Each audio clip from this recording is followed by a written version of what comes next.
Umur 25 tahun memilih untuk bangun rumah dulu daripada nikah dulu. Nekat dengan dana awal cuma 55 jutaan. Sejauh mana uang 55 juta nekat bikin rumah? Emang 55 juta bisa selesai? Hah? Oh enggak, sebentar-bentar. Uang utama ya, awalnya doang nih ya. Awalnya 55 juta doang. Beli kayu bengkirai. Oh, nama kayunya bengkirai. Beli kayu bengkirai buat kusen. Mulai gali pondasi sama lubang cakar ayam. Cakar ayam berarti ini lantai 2 gitu ya, 2 lantai gitu. Selesai ngecor ring bawah. Ini 55 juta emang bisa ya? Cukup ya? Oh gimana? Alhamdulillah udah naik bata merah pula pakainya nih. Ini nggak sedikit nih ngabisinnya nih kalau pakai bata merah nih. Harian kalau hitungannya. Aduh, paket komplit itu mah. Beli tanah uruk, agak kaget ternyata habis 13 dam. 13 dam, kocak banyak banget. Pemasangan instalasi pralon sebelum diuruk. Ternyata pralon yang AW itu mahal ya. Ya lumayan gimana, soalnya biar tahan lama kan. Ini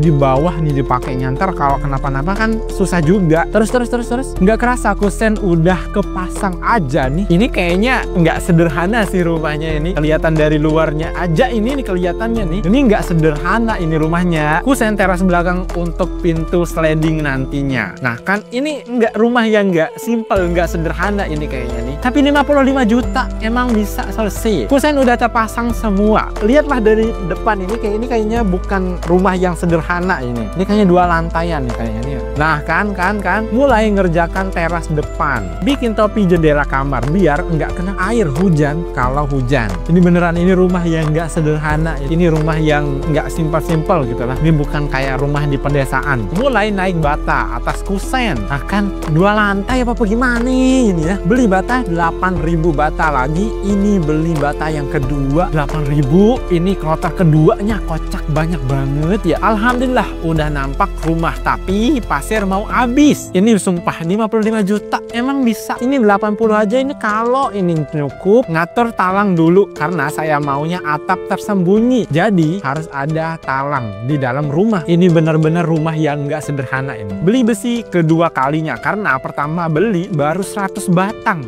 Ini harga besi juga nggak murah ini cuy. Karena pasir juga habis, beli lagi pasir kedua. Tampak belakang tembok 5 meter ternyata tinggi banget karena pondasinya aja udah 1,5 meter. Tinggi cuy, beneran ini tinggi. Proses bikin teras belakang dulu. Bikin tangga sekalian. Oh cakep cuy, beneran ini cakep nih. Jadi juga tinggal nguruk terasnya. Habis ngecor balok buat atap. Proses topi sekaligus balok penutup. Ini sumpah ini nggak sederhana ini rumahnya nih. Alhamdulillah selesai ngecor topi sekaligus balok penutup. Ini ngabisin budget berapa masuk ya 55 juta. Mulai tahap finishing. Dimulai dengan pasang lobster. Ini ya lobster yang ini ya, namanya lobster apa gimana ya. Beli pasir ketiga kalinya buat finishing. Alhamdulillah udah mulai melester. Sampai sini dulu, terima kasih. Ini udah sampai segini aja udah ngabisin berapa ya? Masa yang 55 juta itu doang sampai tahap segininya? Semurah apa bayar tukang? Semurah apa harga batu bata, semen, besi dan lain sebagainya? Sumpil ini harusnya 80. Ini kayaknya udah habis nih. 100-an mungkin harusnya bisa ini ya. Nah, dana 55 juta itu cuma dana awal pas nekat mulai bangun ya kak. Selebihnya sambil berjalan, sambil nyari dana gitu. Dan sampai di tahap slide terakhir udah ngabisin kurang lebih 100 jutaan mungkin. Udah lebih 100 jutaan mungkin ini. Karena selain dana awal 55 juta itu nggak saya hitung detail. Karena dana kumpul sedikit-sedikit sambil jalan. Dan sampai tahap itu pun pengerjaan juga sempat berhenti, lanjut berhenti. Total habis mau saya taruh di slide akhir tapi kelupaan. Mohon maaf semua. Kan gak mungkin lah 55 juta sampai tahap kayak akhir tadi. Ini udah ngabisin banyak dananya, itu kocak. Kalau ditanya apa penyesalan terbesar dalam hidup kamu? Mungkin ini jawabannya. Waktu masih duduk di bangku SD, SMP, SMA maupun kuliah, perspektif soal dunia kerja masih belum terbuka lebar. Masih mentah. Bener-bener nggak ada pandangan mau fokus berkarir di industri apa. Jadi apa? Di mana? SD belajar asal-asalan, ngerjain PR buat formalitas aja. Nggak paham pentingnya ilmu. SMP sama aja. Fokusku cuma main, nongkrong, dan ikut-ikutan teman. Ranking bodo amat. tamat SMA udah mulai sadar tapi telat, gak ngerti arah tapi masih aktif di organisasi. Kuliah ya aku lulus tapi jujur enggak aku totalin segala usaha, nggak punya bekal akademik yang bisa aku banggakan. Sampai akhirnya aku kerja di proyek PT Freeport Indonesia Gresik. Di situ aku terbuka mata kalau industri migas dan tambang itu keren banget. Ini mas-mas tambang ini kocak. Gak cuma perusahaan dan dunia kerjanya aja yang keren, orang-orang dan lingkungan kerjanya positif banget. Tapi hidup nggak bisa di rewind. Yang bisa kulakukan sekarang cuma satu, terus belajar dan jangan ulangin kesalahan yang sama. Mas, cara bisa masuk ke Freeport itu gimana sih? Gue juga pengen masuk Freeport, beneran dah. Sumpil, basic gue masih ada lah, bau-bau bisa masuk nyempil-nyempil ke sana gitu kan. Kadang aku mikir kalau aku dulu serius belajar, mungkin sekarang aku udah jadi karyawan, kerja di site dan bangga buat diri sendiri, khususnya orang tua. Ini bukan cerita sedih, tapi cerita pembelajaran. Kalau kamu masih sekolah ataupun kuliah, jangan sia-siakan waktumu, karena waktu nggak pernah bisa untuk diulang. Betul banget. Gue juga kadang sering menyesal kenapa gue nggak memanfaatkan waktuku dulu dengan sebaik-baiknya. Sekarang gue kalau udah usia segini, ya cuma bisa mengingat-ingat kembali dan menyesali aja. Semangat, titik kumpul wong momen. Kalian beruntung banget ya. Aku dari SD sampai SMA selalu berusaha agar jadi yang terbaik. Dan teman-teman aku juga mengakui kalau aku orang pinter. Cuma aku dulu nggak kuliah karena masalah finansial. Dan dulu nggak ada yang ngasih tahu kalau kuliah ada jalur beasiswa. Dan sekarang aku terdampar sebagai ibu rumah tangga yang menggunakan kepintaranku untuk mengajar anak-anakku sendiri. Hai. Oke.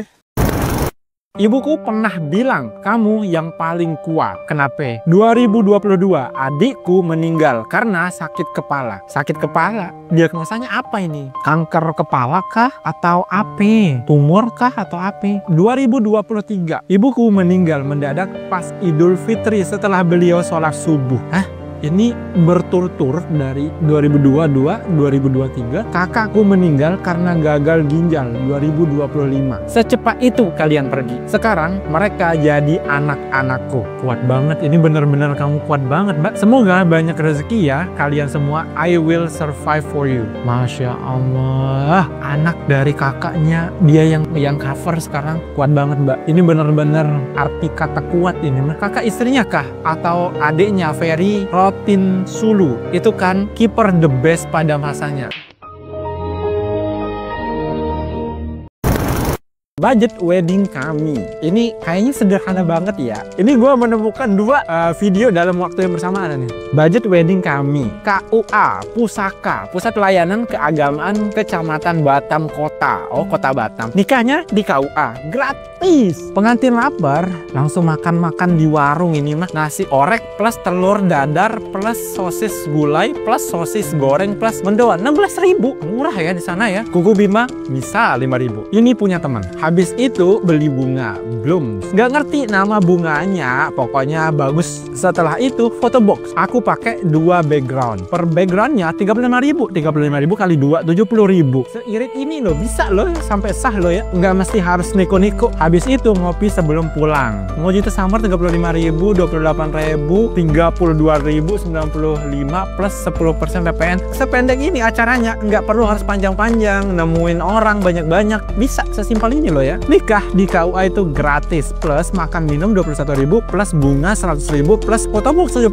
plus ngopi 104.500 sama dengan 295.500. Itu nikah di KUA doang dan itu langsung sah. Bisa lu apa-apain. Bisa lu langsung punya buku nikah yang lu cita-citakan berdua. Bisa lo ya, tanpa niku-niku lo ya. Bukan karena nggak niat menikah, tapi kalau niatnya karena Allah dan nggak sibuk mikirin gengsi, kita bisa banget nikah dengan cara yang sederhana. Uang yang ada bisa dialihkan buat hal yang lebih penting. Buka usaha bareng, liburan berdua, atau jadi pegangan hidup setelah nikah. Gua setuju banget. Buat aku, keseriusan itu bukan soal seberapa mewah pesta yang kita buat, tapi seberapa nyata usaha kita nunjukin komitmen. Setuju banget. Setuju banget. Ada nggak sih yang masih tersisa ya orang-orang yang kayak gini?